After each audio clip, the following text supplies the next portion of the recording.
سڵاتان لێ بەڕێزان بەڵێ تەوری ئەمڕۆی بەنامەکەی مایکی خەڵکە بەنامەی خۆتانە تایبەتە بە بەرپرسیاتی حکوومەت لە بەدواداچوون بۆ راپۆرتی لیژنە چاکسازیەکەی سەرۆکی هێرێم کە لە ناوڕاستی ئەم مانگەدا پێکهێنرا. بەڵێ دیارە لیژنەی بەدواداچوون کە دوای ئەوەی کە پێکهێنرا بۆ بەدواداچوون بە پرۆژەکانی چاکسازی کە تایبەت بوو بە سەرۆکی هێرێمی کوردستان راپۆرتی خۆی بڵاو کردەوە، هەروەها ئاماژەی بە چەندین کەموکڕی و کەمتەرخەمی و گەندەڵی کردووە دیارە لە راپۆرتەکەدا کە 34 لاپەڕەیە لیژنەکە ئاماژەی بۆ داوە کە دیاردەی گەندەڵی لە زۆر بواری کارگێڕی و ئابووری هەرێمدا گەیشت بۆ ئاستێک کە جێگای نیگەرانی هەموو لایەک بوو. بەڕاشکاوی دیارە لە راپۆرتەکەدا دانی پێدانراوە، بەڵام هەنگاوی کردداری بۆ ڕوبەڕوونەوەی لە ئاستی پێویستدا تا ئێستا نەبووە و نەکراوە.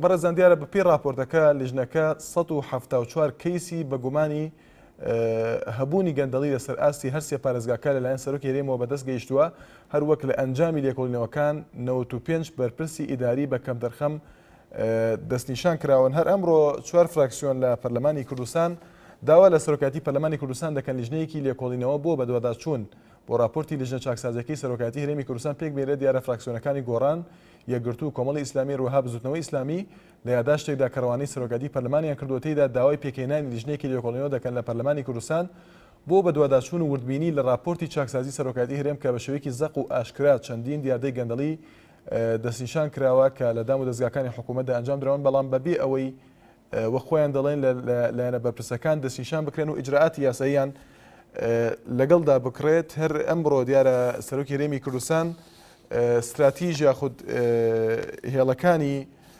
راپۆرتی لیژنەکەی دیاری کرد کە یەکەم دیارە وەک لە راپۆرتەکەی هاتووە ئەم استراتیژیەتە پشت بەم بنەمایانە دەبەستێت. یەکەم دەستەبەرکردنی شەفافیەت و پەیڕەوکردنی لە سەرجەم بوارەکاندا، دووهەم فراوانکردنی بنەماکانی بەشداربوون لە ئیدارەی هەرێم، سێهەم کارکردن بۆ بەدیهێنانی حکومڕانیەکی باش کە چاکسازی لەسەرەوە بۆ خوارەوە شۆڕ بکرێتەوە. دیارە هێڵە گشتیەکان کە دیاری کراوە تایبەت بووە بەم بوارانە، یەکەم چاکسازی سیاسی، دووهەم دەسەڵاتی تەشریعی و دەستگا چاودێرەکان، سێهەم دیارە تایبەتە بە سەروەری یاسا و سربەخۆیی ئیداری یاخود دادوەری، چوارەم تایبەتە بە چاکسازی ئیداری، پێنجەم تایبەتە بە چاکسازی دارایی و ئابووری، هەروەها شەشەم تایبەتە بە ڕێکخراوەکانی کۆمەڵگەی مەدەنی، حوتەم تایبەتە بە پێشمەرگەی کوردستان و دەستگا ئەمنیەکان. ئەمە هێڵە گشتیەکانی راپۆرتی لیژنە چاکسازیەکەی سەرۆکی هێرێم بوو کە ئەمڕۆ سەرۆکی هێرێمی کوردستان بڵاوی کردەوە. لەلایەکی ترۆک ئاماژەم پێدا 4 فراکسیۆن لە پەرلەمانی کوردستان داوایان کردووە کە لیژنەیەک پێ بگەێنرێ بۆ بەدواداچوون بۆ ئەو راپۆرتە. بەڵێ کەم پەیوەندیمان ئاڵێ لە سلێمانی. فەرموواڵێ خان. زۆر سپاس دەکەم. زۆر سپاس دەکەم ئاڵێ خان. من ئەگەر بەرپرسیارەتی حکوومەتدا راپۆرتی لیژنە چاکسازیەکەی سەرۆکی هەرێم ئەگەر ئەمە جێبەجێ بکرێت ئەوە کارێکی زۆر باشە، وەکو پێشم باشە کە چیتر زیادی گەندەڵی نەمێنێت و ئەشمەوێ لەسەر تەوەرێکی کە قسە بکەم. ئەویش دێنێ دکتۆرێک تەلەفۆنی کرد ئاڵێ داوای گۆرانی ئەکرد، ئەو جوابانەوەی دەناتم زۆر بەدڵ بوو، دەستخۆشی و لێ ئەەکەم کە بوو شێوەیە زۆر سپاس دەکەم لێ هەبوو کە نوێت بەرنامەکە ئاسایی یاڵە خان خۆی حەزی لە گۆرانی ئاساییە. نا کاکشوان ئەوە بەڕای من هەرەوەم پێوتمەوە شوێنی گۆرانی وتنێک ناسایە، حەزی لە گۆرانیە ڕای خۆیەتی و ئازادە لەوەی حەز ڕاستێکی قسەکە زۆر جوانە، بەڵام ئەوە شتێکی جوان نییە. خۆ ئەمە گۆرانیەکی داواکراو نییە ئەو بەڕێزە تەلەفۆن ئەکا ئەڵێ با گۆرانیەک بۆ بڵێن. زۆر سپاس دەکەم بۆ ئەو ڕەسفە لە جوانی کە بوو شتێوەیە جوابی ئەو بەڕێزە و یایەوە. هیوادارم هەر سەرکەوتوبی ئێوارەیەکی خۆش کاکە. زۆر سپاس دەکەم. سپاس بۆ پەیوەندەکەت، سپاس بۆ قسەکانت. بەڵێ لیزا لە سلێمانی. فەرموو لیزا خان. یاڕە باش کاکشوان. زۆر سپاس دەکەم لیزا خان. بەڵێ کاکشوان ئەگەر لەسەر چاکسازی و راپۆرتەکان قسە بکەین، ئەوەی کە سەرۆک بارزانی وتوێتی، بەڕای من سەرۆک بارزانی هیچ خاڵێکی یعنی ئەو شت بڕیارێک نایەت هەتاوەکو جێبەجێ بکرێ. بڕیارەکانی تەنها شتێکی زارەکیە، تەنها ئەوەیە کاڵێ ئەبێ لیژنەیەکی چاکسازی دروست بکرێت و وا بکرێت. خۆی پێویستە لەسەر سەرۆکی هەرێم خۆی لیژنەی چاکسازی بۆ خۆی دروست کاتەوە.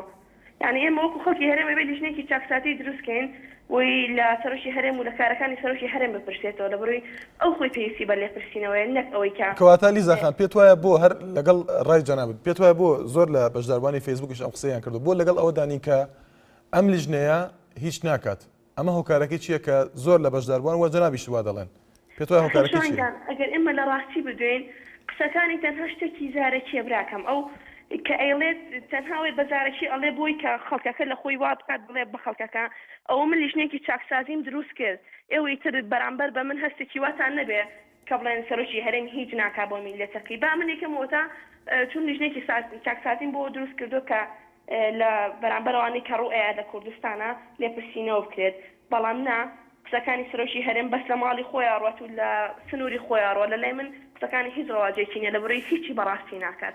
بەڵێ سپاس بۆ لیزاخانە سلێمانی. بەڵێ کاوە لە ئەڵمانیا فەرموو کاکاوە. ئەم کاتۆ باش برام زۆر سپاس کاکاوە. زۆر سپاس بۆ تەورەکەتان. بەڕاستی من ئەمیر لەسەر و مەسەلەی دوێنە قسەکەم مەسەلەی چاکسازی ئەمڕۆ یعنی هەر کەسە خۆ دەستا وجدانی خۆی تێ چاکسازی بکاتوانێ بیکە کەس نەیکاتیان نەیکات هەر کەس بەش لایانی بێ ئەو پەیوەندی بۆ کەسانە خوێنەوەیە بەس من ئەوەی دوێنێ باکسی ئەو قسەی ئەو دادەگرێتە تەلەفۆنی کرد دوێن خانمێک لە سلێمانی داوای گۆرانی ویستی گۆرانیە بڵێت من یعنی بە جوان نەزانی کە بەڕێزێت وەکو شتێک یاد بەڕوویە و نەگەشت ئەو قەیشێکە گەنجێک بوو ئێمە ئەوەی دوێنێ لەسەر بەنامەی گەنجە ڕووی بابەتەکە.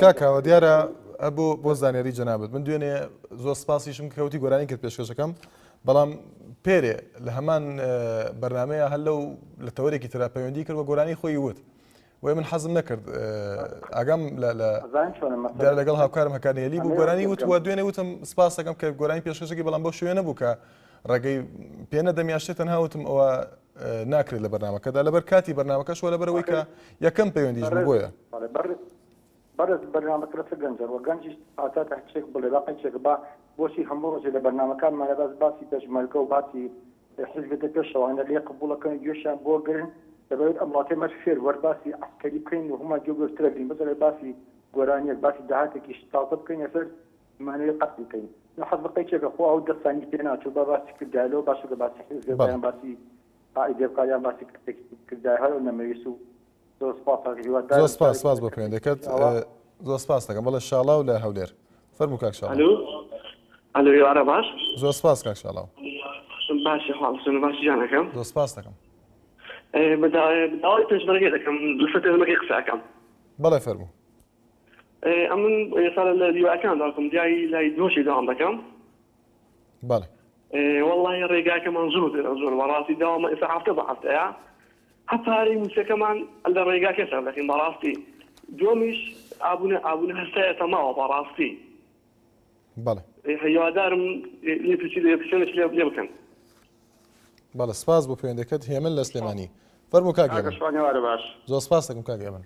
زۆر سپاس وەڵا سەرەتا پەیامێکمێ بۆ هەموو ئەو بەڕێزانی کە پەیوەندیەکەن پەیامێکن کاتێک کە پەیوەندیەکەن بە لەسەر تەوەری بەرنامەکە قسە بکەن ئەوەم هەبوو دوای ئەوە لەسەر چاکسازیەکەی سەرۆکی هەرێم بەڕاستی وای نابینم چاکسازەکانی سەرۆکی هەرێم لە دێگەڵە زیاتر پەڕێ بمەرەوە چونکە ئەوەی کە بینیمان هەر بە ڕێزی هەسا باسی ئەوەیکی کە سارەی جابڕۆژ نامێنێ بەڵام ئەبینین هەتاکو ئێستا لە سارەکانی بەڕێزیەوە هەتایەتە هەموو ئەندام مەکتەب سیاسی و سەرکردایەتەکانی خۆیان پێچوانی هەموو لە دوانەکانی بەڕێز کار مەسعود بەرزانی یان نازانم کاتێک ئەو کە قەرارێک دەرەکا حەقی وایە دوای ئەوە لە قسەکانی خۆی پرسێتوانێ بۆیە بە قەنەعاتی من ناتوانێت هیچ چاکسازێکیش بکە ئەگەر بیشی کالەوانی هەتا دێگەڵە بەرتا بەڵام لێ بمبەرەوە ناو زۆر سوپاسانەکە. زۆر سپاس بۆ پەیوەندەکەت بەڵێ ڕێکان لە هەولێر فەرموو کاک ڕێکان. زۆر سپاس کاکەکان. والله سەبارەت بەم لێژنە چاکسازیە هەر خۆی لێژنەکە دەبێت لەناو لێژنەکە چاکسازی بکرێت چکە بەڕاستی لێژنەکە چاکسازی بۆ هەرێمی کوردستان کە هەرێمی کوردستان پێک نهاتەوە لە حزبێکی باڵادەست یان دوو حزبی باڵادەست هەرێمی کوردستان پێک هاتەوە لە چەند حزبێکی ئۆپۆزیسیۆن بۆیە ئەوانیش ئەندامیان هەبووە یعنی بەڕاستی کە پێکهێنانی ئەو لێژنەی لە سەرەتا هەڵێشی گەورە بوو یعنی هەر پرس و ڕێک بە ئۆپۆزیسیۆن نەکرا ئەو چکە ئۆپۆزیسیۆن بەرنامەی چاکسازی هێنایە کوردستان و ئەو داوای ئەوە کرد ریفۆرمەت بکرێن لەناو سیستەمی سیاسی هەرێمی کوردستان. کەواتە کاک ڕێکان چی دەڵێی سەبارەت بە داواکاریی ئەمڕۆی ئەو چوار فراکسیۆنی پەرلەمانی کوردستان کە هەر سێلیستەکەی ئۆپۆزیسیۆن و بزوتنەوەی ئیسلامیشن ئەو داواکاریە چۆنە بینی بە پێکهێنانی لیژنێک لە پەرلەمانی کوردستان؟ من ڕێم باشە لێژنە دائما لە پەرلەمانی کوردستان کە باڵادەستترین دەسەڵات پەرلەمانە پێویست ناکە کەسێک هەڵسێ من دڵنیام زۆر دڵنیام ئەو کەسانێک کە لیژنەکەیان تشکیل کردە کەسانی حزبین و زۆر پێیان گوناحە کەسێکی حزبی بدرێتە دادگایان کەسانێکی حزبی وەکو بڵێن دادگایی بکرێت لەسەر چاک مەسەلەی چاکسازی و گەندەڵی من 100% لەگەڵ ڕێی ئۆپۆزیسیۆنم کە چاکسازیەکە لێژنەکە لەناو پەرلەمان دروست بکرێ باشترە، ئۆپۆزیسیۆنیش بەشدار بێ و کارا بێت زۆر ئەکتیڤانەتر کارەکانی بەڕێوەچێت. بەڵێ سپاس بۆ پەیوەندیەکەت. بڵێ بەڕێزان دیارە لێدوانێکمان لەبەر دەستدایە سەبارەت بە و پرسە سازگار عەلیناجی کە سەرۆکی داواکاری گشتی هەرێمی کوردستانە ڕاگەیاند بوو پێش چەند ڕۆژێک کە لەبارەی لێژنە چاکسازیەکە خۆت لەبارەی راپۆرتەکە ئەوەی ڕاگەاند بوو کە ئێمە وەکو داواکاری گشتی راپۆرتەکەی لێژنەی چاکسازیمان بۆ هاتووە ئێستا کاری لەسەر دەکەین و هەر کەسێک کەم تەرخەم بێ دەیدەینێ دادگا. هەروەها وتی راپۆرتی لێژنەی چاکسازی یەکێکە لە ئەولویاتەکانی کاری داواکاری گشتی وە بەجددی بە دواداچوونی بۆ دەکەن. بەڵێ محەممەد لە سلێمانی فەرموو کاک محەممەد. زۆر سپاس کاک محەممەد. دەستخۆشتان لێکم بۆ بەرنامەکەتان پێش وەخت دوو پێشنیارم هەیە لێم قبولکەن. فەرموو کاک محەممەد. یەکەمیان لەسەر ئەم بنزین فرۆش و نەوتفرۆشانی سەرجادن کە چەند ساڵە بەڕاستی خیانی لەم ملێتە ئەکەن، یعنی 12 لیتر بە 2 لیتر بە خەڵک ئەفرۆشن و زۆر کات خەڵکیش ناچارە کە بیکڕێ بنزینەکە یان نەوتەکە بکڕێ ناچارە بە ناچاری ئەیکڕن. ئەمە یەکەمیان. دووهەمیان بەڕاستی شوشەچیەکانی سلێمانی ئەوانەی کە ئیشی شوشەکەن بۆ نمونە تۆ بینایەکت هەیە چەند پەنجەرەیە چەند دەرگایەکی تیا شوشەیە ئەلەمنیۆمە یا تەختەیە کراوە، هەموو پەنجەرەیەک لانی کەم چوارچێوەکانی مەترێک بەلانی کەنەوە شوشە نیە، بەڵام ئەو دیوار بۆ دیوار بۆ دەپێوە لەسەر ئەحسابەکە ئەوەش کە بەڕاستی خیانەتێکە لە هاوڵاتی، بەڵام هاوڵاتی یا ناچارە یا پێ نازانێت ئەوەش ئەگەر بەرنامەیەکی لەسەرکەن شتێکی خراپ نابێت. بەڵێ سپاس بۆ پەیوەندەکەت. باوکی دنیا لە ناوچەی سۆران. فەرموو باوکی دنیا. بەڵێ دیارە پەیوەندەکەی ئامادە نییە. هەڵگورد لە پیرمان. فەرموو کاک هەڵگورد. ئەو کاتە باش قوربان. زۆر سپاس کاک هەڵگورد. زەحمەت نەبێت لە دەربارەی ئەو گەندەڵیەوە من حەز دەکەم یەک دوو شت بڵێم. بەڵێ. بە قەنەعەتی خۆم ئەو کەسەی کە داوای چاکسازی و ئەوە دەکاتن یان ڕەخنە لە جەنابی کاک مەسعود دەگیرێ، من بە قەنەعەتی خۆمەوە هەڵبژاردن هەیە دەتوانن دەنجی پێ نەدرێتن. بەڵام هەندێک کەسێ من نارم گەندەڵینە گەندەڵی هەیە بە تاکیدی وەڵڵاهی لەو مەساوەندە گەندەڵی هەتا خوا دەرێ بەس نەوەک لە دام و دەستگایەکانی. بەڵام من بە قەنەعەتی خۆم خەڵک ئەگەر خۆ هەڵبژاردن و یان شتێکی وا هەبوو بە خەڵک دەنگ بۆ کەسانە نەدەن کە ئەوەی کە گەندەڵە جا ئایا پارتیە یەکێتیە هەر لایەنێک بێتن. سپاستان دەکەم و زۆر مەمنون. زۆر سپاس بۆ پەیوەندەکەت. بەڵێ ساڵح لە هەولێر. فەرموو کاک ساڵح. ئەلۆ بەڵێ کاک ساڵح. باشی گاستوان. زۆر سپاس دەکەم. ئەمە تقریبا لە هەولێر تەلەفۆن دەکەم. بەڵێ. تقریبا 50 سارە ئەمبارم، یعنی بە 100 سار دەخینرێتەوە شەو ڕۆژێشم کرد. ئەوجا خاینێکمانە وەرەسەر نەبووبەنایم لە کۆمپیوتەری تەزویریان کردیە، بە ڕسمی تەزویریان بەکردە بە کەرەگای بە تەعدا کردن لە تاپۆ تەزویریان کردیە هەر بەخۆیان فایلیا پڕکردەوە تاپۆ لە ئەوەلیاتی محافەزە تەزویریان کردیە مۆزەفەکە. ئەو دەچ دەرێ بەرامبەر ئەو تەعداکردنێ. بەڵێ سپاس بۆ پەیوەندەکە. سپاس بۆ کاک ساڵح لە هەولێر. لە سەر تۆڕی کۆمەڵایەتی فێسبوک تەنیا کوێستانی دەڵێت کاری باشی کردووە وەستی لیژنەکەیە. زانکۆیی دەڵێت بەخوا هەرچی بڵێن هەر درۆیە. هاکار GH دەڵێت من بڕوام بەو جۆرە لیژنانە نییە چونکە ئەوەش وەکو ئەوانی ترە بۆیە هەر کاتێ وتیان لیژنە واتە پەردەپۆشکردنی ڕووداوەکان. ئەمی شەریف دەڵێت بە هیوای کاری باشتر بکات.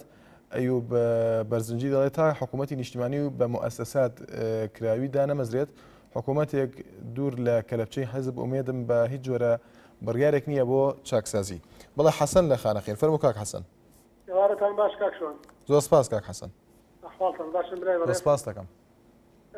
کاکشوان بەنسبەت گفتوگۆکردنی ئەمڕۆ یعنی من زۆر شتێکی خۆش و نایە بە دەستان خۆش بێت، بەڵام یعنی بەرپرسیارەتی حکوومەت لە راپۆرتی لیژنە چاکسازیەکەی جەنابی سەرۆکی هەرێم یعنی ئەم چاکسازیە بەڕێی من بەڕێی شەخصی خۆم نامی هەندێک خەڵکیش ڕەنگە بزانێتن هیچی جێبەجێ نەکراوە. بۆ چونکە لێرەوە تا تەمەشاکەی سێرەکەی سەرۆکی هەرێم ئەمە دووەم جارێتی کە دەستی بە کورسەکەی خۆی و گردیە جەنابی کاک مەسعود بۆ سەرۆکایەتی هەرێم بێنێتەوە لەولەوە مەقابلەکەی دەستی بە کورسەکەی سەر کۆمارەوە گردووە ئەمە پرۆتۆکۆلێکی اتفاقی بوو لە بینی هەردووکیان کردیان وتیان کاکە تۆ سەرۆکی هەرێم بێ منیش خۆم تەرشیحەکەم بۆ ڕیاسەتی جمهوری عێراق بەرز بە چاکسازی کاکە چاکسازیەکە ئەوە نییە کە يعني ملت داوای هەر شتێک بکات و بۆیان بکەن بۆیان ناکرێت ئەمە اتفاقێکی استراتیجی وەکو یەکێتی پارتی دڵنیا بە ناکرێت ئەوە لەبەرەوەیە ئەگەر ئەو بەرنامە چاکسازیەش يعني هەندێک نقاتی گچکە لیان لێ جێبەجێ دەکەن لێ تەنفیز دەکەن شتی گەورەتر مەطالبی ملت جێبەجێ ناکرێت کاکە یعنی ئێمە بۆچی خۆمان ماندوو بکەین بەملاو بەولاو کێشە و پەرلەمان و نازانم چی بوو نمونە پەرلەمان باڵاترین دەسەڵاتە بەداخەوە کە تاکو ئێستا ئۆپۆزیسیۆن لەناو پەرلەمانە هیچ سەرۆکی پەرلەمانیان دەستەی سەرکاتی پەرلەمان قسەیان ناکەن و جێبەجێ ناکەن ئێمە خۆمان ماندوو نەکەین هەتاکو ئێمە خاوەنی گەندەڵی بین لەم کوردستانە و خاوەنی دەسەڵاتی کورسی بین والله دڵنیاتان نەکەم کاکشوان هیچمان کاک حەسەن ئەمڕۆ سەرۆکی هەرێم دیارە هێڵەگەشتیەکانی پرۆژەکەی خستۆتە ڕوو پێت وایە لەکوێوە دەست پێ بکرێ بۆ ئەوەی ئەمە دیارە ئێمە ناڵێن بنبەرکردن بەڵام لەکوێوە دەست پێ بکرێ بۆ ئەوەی ئەم دیاردەیە وەکو لیژنەکە باسی دەکات چاکسازی تێدا بکرێ زۆر لە ئێوە زۆر لە بەشداربووان دەڵێن ئەوە لەسەر تۆڕی کۆمەڵاتی فێسبوک دەڵێن ئەمە ناکرێت پێت وایە بۆ ناکرێت هۆکارەکەی چییە؟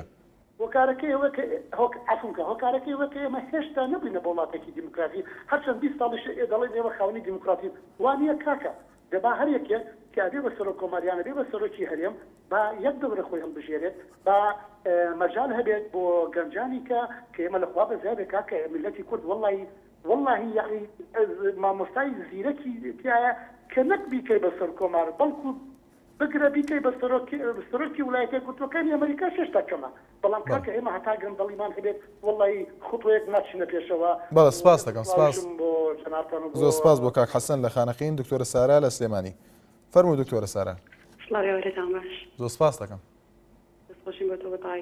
زۆر سپاس دەکەم دکتۆرە سارا کاک شۆڵا منەڵێم نە حکوومەتیش و نە بەرپرسانی تریش هیچ چاکسازیێکیان پێ ناکرێت بەس تەنها ئەوەیە داهاتی کوردستان کۆکەنەوەنێ و بەس بەسنێکەن و بەس لە وڵاتانی دەرەوە و لە باڵەکانی دەرەوە هەرەوەدا بەڵێ زۆر سپاس بۆ پوێندەکەت بەڵێ عەباس لە ناوچەی سۆران فەرموو کاک عەباس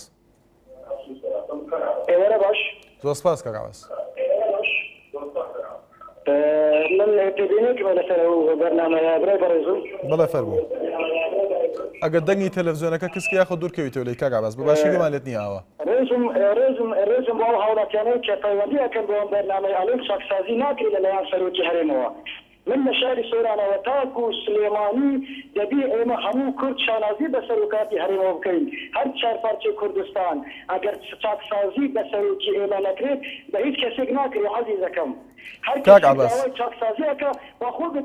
کاک عەباس کاک حەسەن لە خانەقین دەڵێت کاک عەباس دەبێت تەواوی چین و توێژ و سیاسی و حیزبەکان بەشداری لەم چاکسازیرا بکەن کاک عەباس کاک حەسەن لە خانەقین دەڵێت ئێمە خاوەن وڵاتێکی دیموکراسی نین بۆیە ناتوانین چاکسازی بکەین ڕای تۆ لەسەر قسەکانی ئەو والله چاکسازی بە ئێمە هەموو خەڵکی یعنی هەموو هاوڵاتیەکی کورد نەکرێت تەنیا بە جەنابی سەرۆک ناکرێت دەبێ ئێمە هەموو پاڵپشتی ئەم چاکسازیە بین بۆ ئەوەی بنەبەرکردنی لەلایەن ئێمەوە دەبێ بکردنە لەلایەن ئەوان ئەگەر ئێمە ئەو گەندەلیە بنەبەر بکەین چاکسازیەکە ئاکرێتن بەڵێ سپاس دەکەم تەنها دووبارەکەمەوە بە تەنها بە شخصی سەرۆک ناکرێت دەبی ئێمە بەشداری لەو چاکسازیەدا بکەین خەڵک هەوڵکیان هەر چار پارچەی کوردستان ئێمە بەس مشکلەمان لە هەرێم نییە برای بەڕێزم ئێمە لە هەر چار پارچەی کوردستان مشکلەمان هەیە ئایا بە کەسێک چارەسەر ئەکرێت ئەم چاکسازیە بەڵێ سپاس بۆ کاک عەباس لە سۆران زۆر سپاس بۆ پوێندەکە بەڵێ بەڕێزان ئەگەر چەند خاڵێکی راپۆرتەکە بخێنە ڕوو دیارە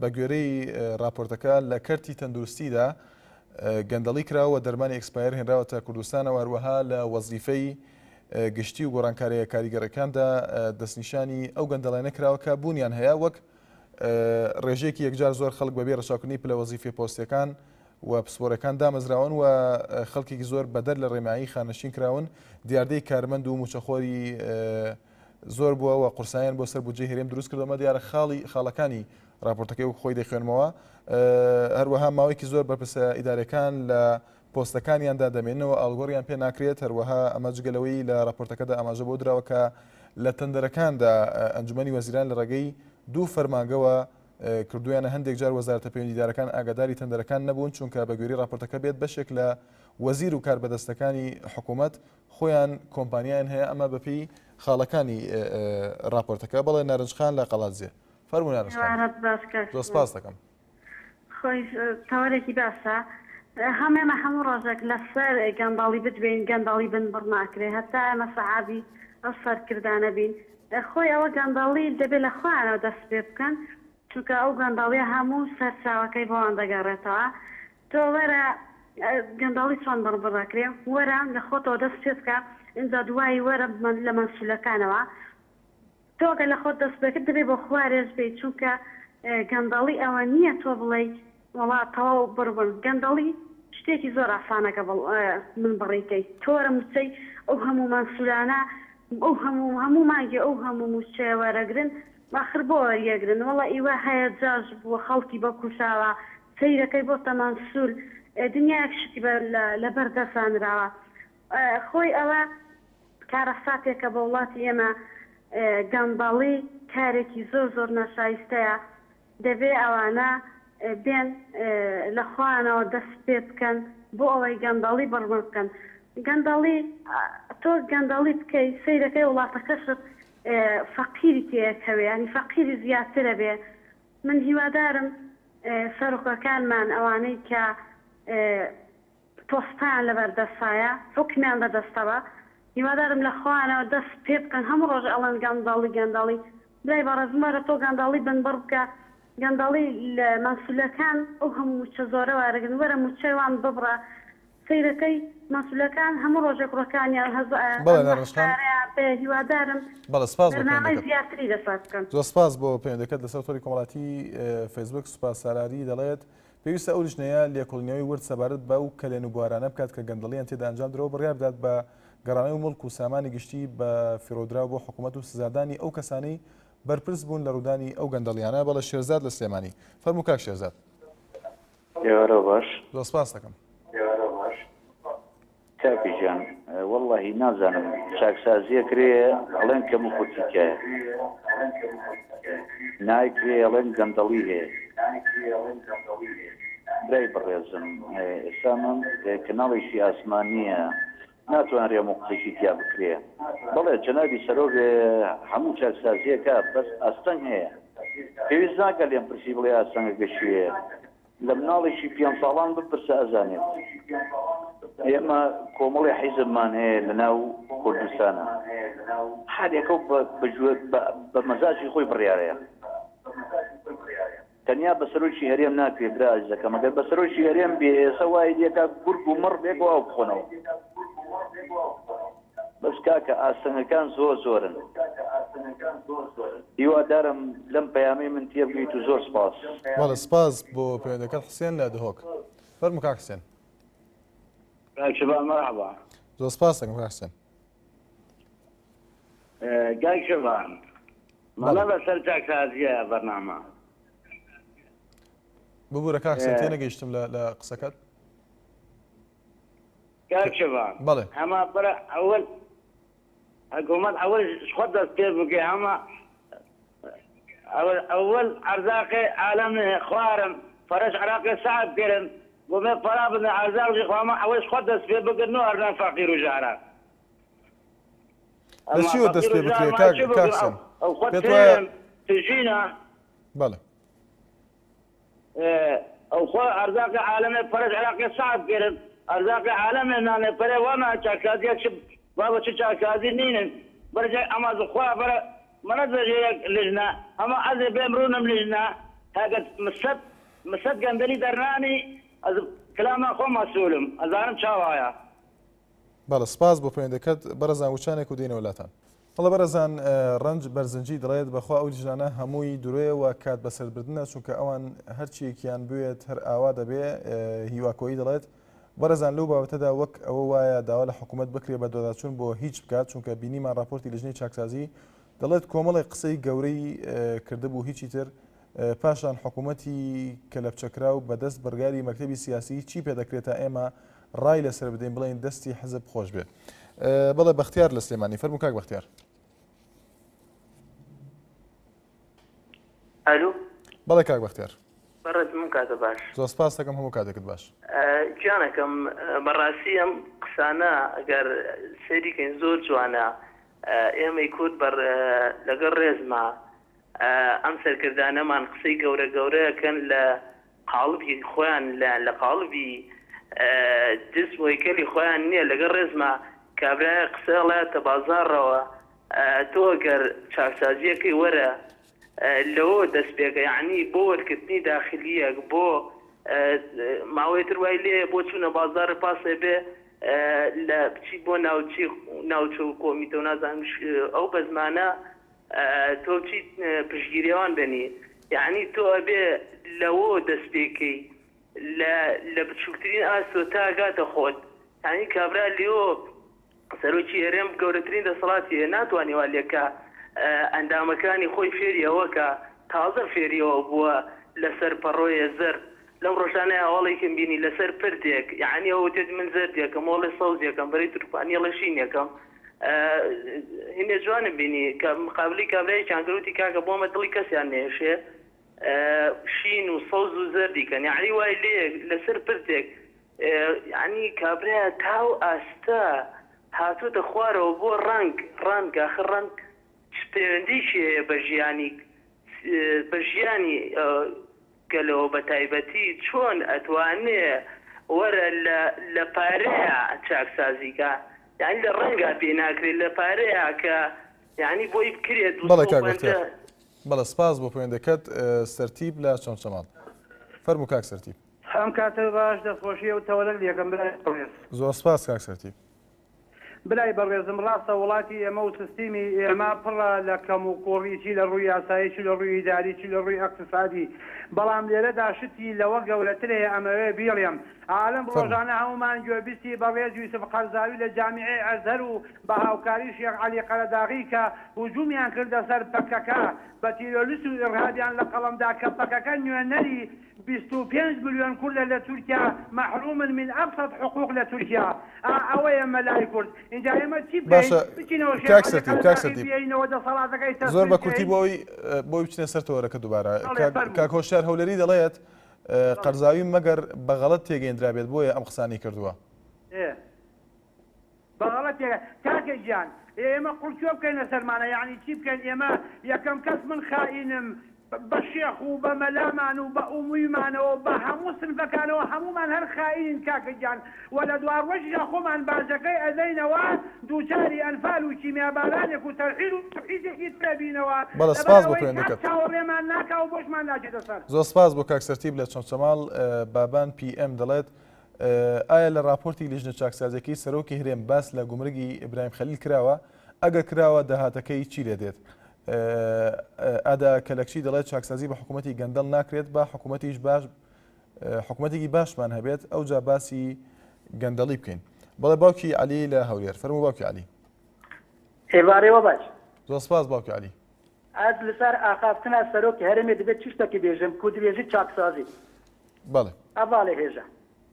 چاکسازی وەتەن نەمەوەنێ بنەمەغڵە.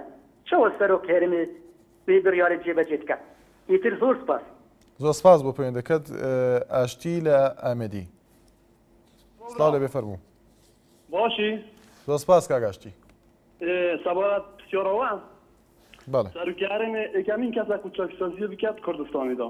ئەگەر سەرۆکی هەرێمێ نەشێت چاکسازی بکات کەس بینە و چاکسازیە پشتی سەرۆکی هەرێمێ بکات. چونکە شخصیەوە دیارە عالەمی خێر نەبەس هەرێمە کوردستانی. ئافرێت بێژن کە سەرۆکی هەرێمێ نەشێت چاکسازی بکات ئەو سەرۆکی هەرێمێ خۆی زێڕی فەرمید ئەو نەیە ڕۆزیە. يعني وقت بيت حتى تكسازي بيت أكثر من ناس صانوية وقت يعني ده نايت بيت شنو بيت صار بيت حتى تكسازي بيت أكثر نعم وقت ثاني قد يتقوتن وخلص جرى معهم بله سپاس بو پەیوەندەکەت ئاکۆ لە کەلار فەرموو کاک ئاکۆ. بەڕێز گیان باشی زۆر سپاس دەکەم کاک ئاکۆ. والله کاکە زەحمەتی ئەم لەسەر ئەو تەوەرە قسەیەکەم ئەم عالەمە سەری زمان و بنی زمانی هەر سەرۆکی هەرێمە من بەجددی ئەو قسەکەم هەموو دەرگای ئەم کوردستانەی ماڵەکانیان بکە بە ئاڵتون ئەوانە ئەڵێن سەرۆکی هەرێم وا سەرۆکی هەرێم وا ئەوە چیەکی حەقیقیە ئەوەی کە سەرۆکی هەرێم نەوێت هیچ کەس دەتوانێت نییە بیکات.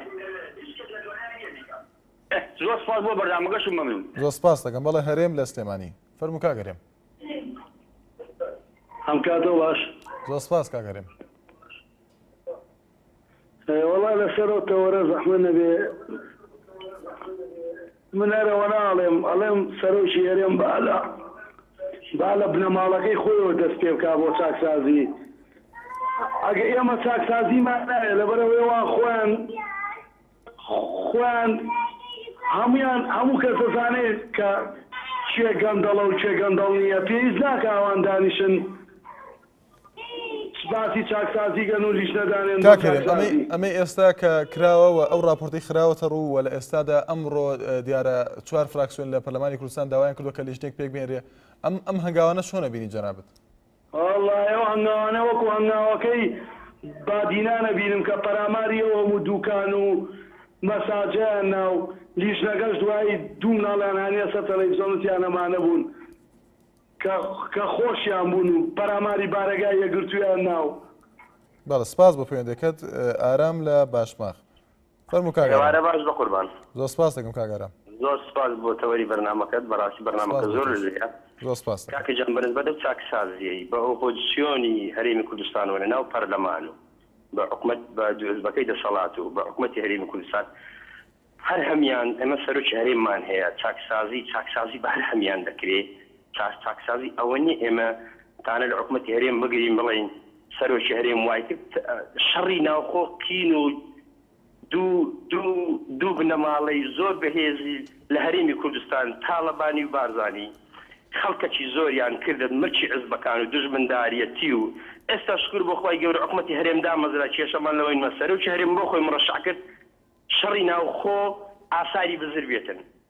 دوای ئەوە ئۆپۆزیسیۆن دروست بوو بە گۆڕانتەوە بە کۆمەڵتەوە بەیەگورتویتەوە سەر هەردوو چاوم لە پەرلەمانی کوردستان قرار دەدەن بە کەیفی خۆیان مادام پەرلەمانیان هەیە هەموو شتێک چاکسازی دەکەن بەڵام ناکرێت لە ئیعلام ئەمە شەڕ بکەین. ئێمە دەبی هەر هەمومان لە پەرلەمان وەکو برا دابنیشین با بێن ئەگەر ڕاست دەکەن ئەندام پەرلەمانەکەم بادانێنیشن بزنە سەر ئەو شوێنی کە گەندەڵی هەیە پێداگیری بکەن ئیعلامیان هەیە بە بیننا ئەو شوێنەی کە گەندەڵی هەیە دزی لێ کەواتە کاگەرام بۆ ئێمە بۆ هەموو حکومەتی هەرێم خەڵکی کوردستان دەکەن بۆ زۆر لە بەشداربووان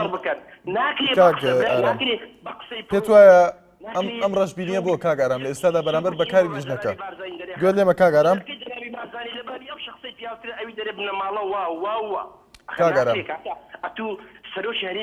کاگەرام ئەم ڕەشبینیە پێت وایە بۆ لە ناو هاوڵاتیانە هەیە تا ئێستا زۆر لە بەشدار بووان باستەوە دەکەن کە هەبوو نمونە محسین لەسەر تۆری کۆمەڵاتی فیسبوک کاگەرام تکایە دەڵێت ئەم لیژنەیە تەنها بۆ کات بە فیرۆدانە و خۆڵکردنە بە چاوی خەڵکەوە ئەنجامی لیژنەکە خۆی سفرە بۆ ئەم ڕەشبینیە هەیە بۆ کەس لە بەشداربوون هیوایان بۆی نییە کە لیژنەکە کاری خۆی بکات.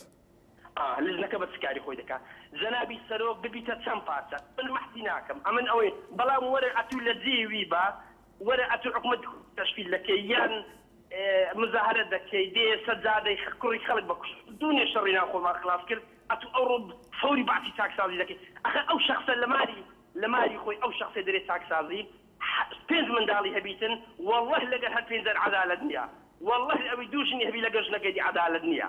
آخر يعني هذا شد ذكري إنسان عقلي خواي جورا عقلي دايته ولا لفرمان كاكا هموما بسروش فرمان انقلاب ده كان دسنا شوينا جندلا كان بابا هاكاري سروش هرم مكان راسه جندلي هي سروش هرم نادر جندلينيا أمن بارتي من نيشتي من الشعي ما يقولتما أمن عبدي خواي ما هاولاتش أو كردستان بلا إنسان أجا حقيقة بريخو تراكي ناكوي كاكا بواختك ناري بلا كاكا رام سباس بو پويندكت بكر لسليماني فەرموو کاک بەکر. ئەم کاتتان باش زۆر سپاس دەکەم کاک بەکر. منیش هاوتام لەگەڵ قسەکانی کاکە ئارام ڕاستەکە بەڵام بەڕێزان چاکسازی واتە نەمانی گەندەڵی نوێبوونەوە بەڵام گەندەڵی ڕێکی داکتاوە ڕاستە یعنی بەڕاستی چاکسازی ئێستا نەکرێت کەیەکرێ داواکارێکی ئەو 4 فراکسیۆنە بەڕاستی کارێکی باشە بەڵام چاکسازی پێویستە چاکسازی لە ناو پەرلەماندا بکرێت لە مەعارەزە و دەسەڵات پێک بێ با نوێنەرێکی نوێنەری سەرۆکی هەرێمی تیا بێ لە ئاسێکی باڵا بێ بچنە ناو لیژنەکانەوە یعنی بەڕاستی 20 ساڵە ئێستا ئێمە باسیەوە بکەین خۆرە من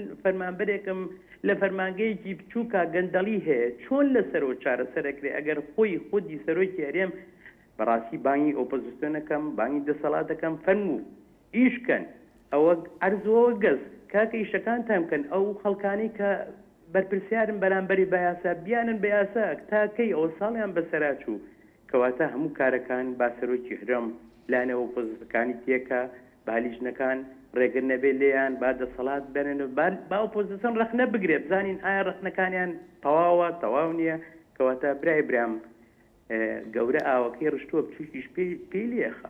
بەڵێ سپاس بۆ کاک بەکر لە سلێمانی.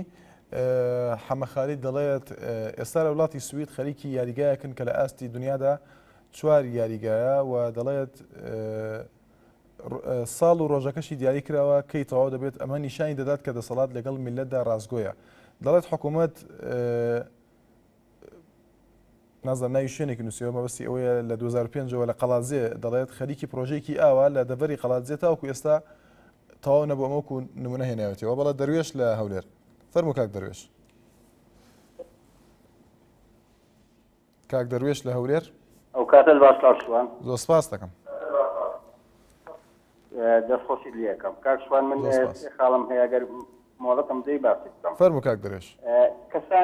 کات مەسعود ئەو ڕۆژە فەرمووی ئەڵێ کەسانێک پەیدابوون لە عێراق خۆیان بە مەسعودی هەموو شتێک دەزانن بەڵام ئایا لە هەرێمیش ئەو جۆرە کەسانە نییە بە هەمان شێوەی ئەوان و زیاتریش کە خۆیان بە هەموو شتێک دەزانن لەسەر میلەتی کرد و خۆڕخی هەموو جنبەکانی ژیانیان کردو بە داهات و زەوی و زار و بە حکومڕانی و کەچی نازانم دەبێت خۆیان حکوم دەن شایستەی ئەوەنیان نا من دەڵێم نا و هەروەها دارمێکی دەڵێ گەندەڵی بۆتە کەلتور بەڵام ئەم کەلتورە منەڵێم نەبوو تا ئەوان حکومڕانیان وەرنەگرت نەک تەنها گەندەڵی کەلتورە بەڵکو هەموو خراپەکاریەکانی ژیان کە عرف و عادات لێی بەریە و ڕێگای نادا کردویانە بە کەلتور و هیوادارم ئەو کەلتورانە هەر بەشی ئەوانی گرتن بەشی کەسێکیانە بێت بۆ ئەوان دەبێت وە لە کاتێکدا کە لە ڕۆژی 23 مەسعود پێیەکی خوێندەوە بەڵام پێشتر ڕێکلامیان لە ڕێگای حزب ئەوە بوو کە گوایە دەوڵەتی کوردی ڕادەگەێنێ نازانم مقاوماتی دەوڵەتی کوردی لەکوێ ئەوان دۆزییانتە کە بۆ حکوومەتی کوردی پێر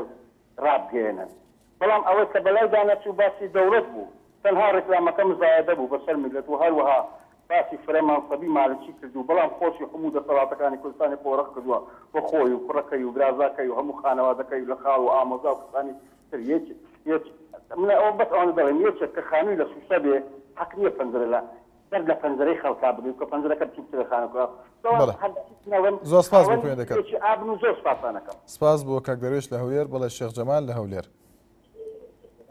فەرموو کاک شێخ جەمال. کاکە سەلام عەلەیکم. عەلەیکم ئەسسەلام. شلونی قوربان باشی؟ زۆر سپاس دەکەم.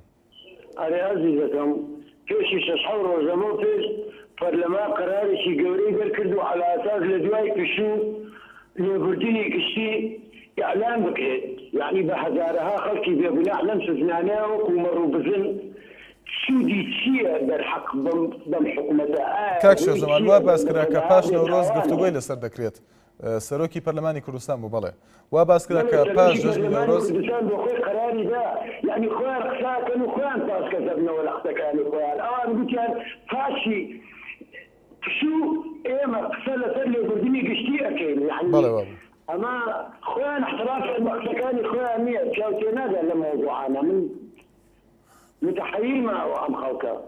بەڵێ سپاس بۆ پەیوەندەکەت گۆران لە سلێمانی فەرموو کاک گۆران. ئەم کاتت باشوارە زۆر سپاس کاک گۆران.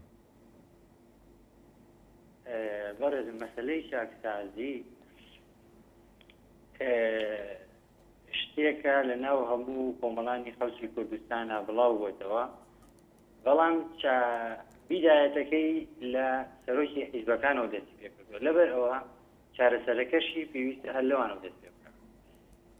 بەڕای من کەسێک کە خۆی لەسەر بەحێ لە گەندەڵی دانیشتووە ناتوانێت گەندەڵی چارەسەر بکات مەگەر ئەوەی کە خۆی بکا بە تەشقیە بۆ مەسەلەی چاکسازی. سپاس. زۆر سپاس بۆ پەیوەندەکەت بەڵێ سیروان لە هەولێر فەرموو کاک سیروان. کاتەوە باش. زۆر سپاس کاک سیروان. وەڵا من ئەڵێم کاتە سەرۆکی هەرێم چاکسازی پێ ناکرێت.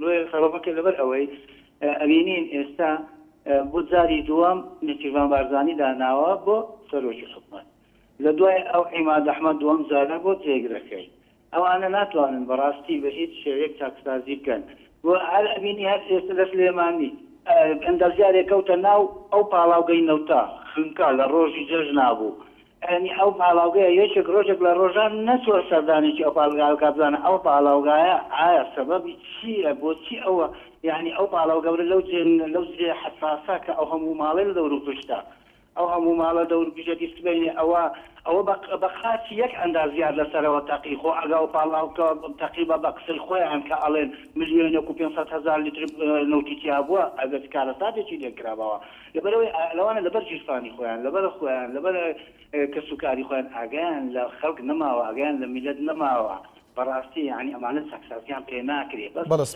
ئیتر بەتە لە تجۆن و باوە قساکەین. زۆر سپاس بۆ کاک سیروان لە هەولێر لەسەر تۆڕی کۆمەڵایەتی فیسبوک شێروان هەریری دەڵێت بەڕای من چاکسازی بە حکوومەت ناکرێ و باوەڕیشم ئەسڵەن با لیژنە نییە و هەر کارێکیش لەم هەرێمە بکەوێتە دەست لیژنە واتە ئەم شتە بنبڕکرە هەروەها هێرش شەرەفانی دەڵێت هیچ چاکسازیەک نەکراوە بۆ ئەوەی بە دواداچوونی بۆ بکەن هەرکی هەژار دەڵێت هیچیان نەکردووە کۆڵانی ئێمە 1 ساڵە کاتەکەی بەسەر چوە هیچی بۆ نەکراوە بەردی بناغەکەی وا ڕوخە و دەڵێت باسی هەڵەبجەی شەهیدی کردو دیارە لێەوە تێبینەکەی نردووە. دایکی ئەحمەد لە هەولێر فەرموو دایکی ئەحمەد. سڵاو ێوارت باش. زۆر سپاس دەکەم دایکی ئەحمەد. دەستخۆشیەم بەرنامە جوانە لێ دەکەم. زۆر سپاس دەکەم دایکی ئەحمەد. بە حەقیقەت زۆر لە مێژە داوا دەکەم ئەم بەرنامە وەرگرم دەستخۆشیتان لێ دەکەم. زۆر سپاس دەکەم. بەڵێ من دەڵێم ئەم کوردستانە هەمووی گەندەڵیە و گەندەڵی لە سەرۆکی هەرێم و دەست پێ دەکات ئەو تەنها ئاگای لە کورسەکەی خۆی پێ ئاگای لە هیچ فەقیر فەقەراتە چی نییە و هیچ شتێکی لە بۆ فەقیر فەقەراتی نەکردیە تەنها ئەوەی وە کرد بگاتە سەر کورسەکە ئێستا دەنگی من با بگاتە هەموو دنیایەتی هیچ شتێکی نەکردیە لە بۆ هیچ فەقیر فەقەراتە چ دیسان دەڵێن گەندەڵیە. دەستخۆشی ئەم بەرنامە جوانتان دەکەم و دووبارە دەستخۆشی. زۆر سپاس بۆ پەیوەندەکەت بەڵێ شاخەوان لە کۆیە فەرموو کاک شاخەوان. بەڵێ پەیوەندەکەی ئامادە نییە دەچێنە لای سیروان لە کەرکووک فەرموو کاک سیروان. ئەو کاتت باش. زۆر سپاس کاک سیروان.